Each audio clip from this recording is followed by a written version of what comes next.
કેન્દ્ર સરકારે ખાંડની નિકાસ પર પ્રતિબંધ મૂક્યો છે। કેન્દ્રના નિર્ણયની દક્ષિણ ગુજરાતની શુગર મિલોની અસર નથી। નિકાસ પ્રતિબંધ મુદ્દે સાયણ સુગર ફેક્ટરીના ચેરમેને નિવેદન આપ્યું। કેન્દ્રે પહેલા જ સુગર મિલોને કોટા ફાળવ્યા હતા। ડોમેસ્ટિક બજાર સારું હોવાથી નિકાસની જરૂર નથી। ડોમેસ્ટિક બજાર ડાઉન રહે તો તેના પૈસા તુરંત આવી જાય છે। વ્યાજનું ભારણ ઘટવાના કારણે શેરડીના ભાવ પર અસર થાય છે। હાલ ડોમેસ્ટિક બજારો સારા હોવાથી કોઈ નુકસાન નથી। કેન્દ્ર સરકારે જે ગઈકાલે ખાંડ પર નિકાસ પર પ્રતિબંધ લગાવ્યો છે, એમાં ખાસ કરીને દક્ષિણ ગુજરાતમાં સહકારી ખાંડ મિલો આવેલી છે। એમને ગયા વખતે કોટા ફાળવેલા હતા નિકાસ માટેના। એ કોટા ફાળવેલા પણ ડોમેસ્ટિક બજાર સારું હોવાને કારણે કોઈએ નિકાસ ન કરી।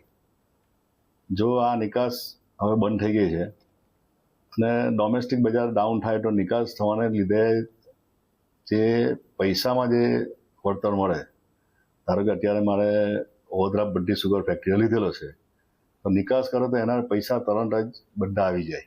એ બધા પૈસા આવી જાય એના હિસાબે વ્યાજનું ભારણ ઘટે। એ વ્યાજનું ભારણ ઘટવાથી જે ભાવ ભરવાના આવે એમાં થોડી ઘણી અસર થાય।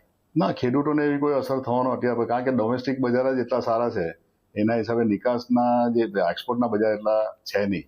એટલે બધી સુગર મિલો એવું જોતી હોય કે નિકાસ એક્સપોર્ટ કરવાથી આપણને ફાયદો થાય તો જ એક્સપોર્ટ કરતી હોય।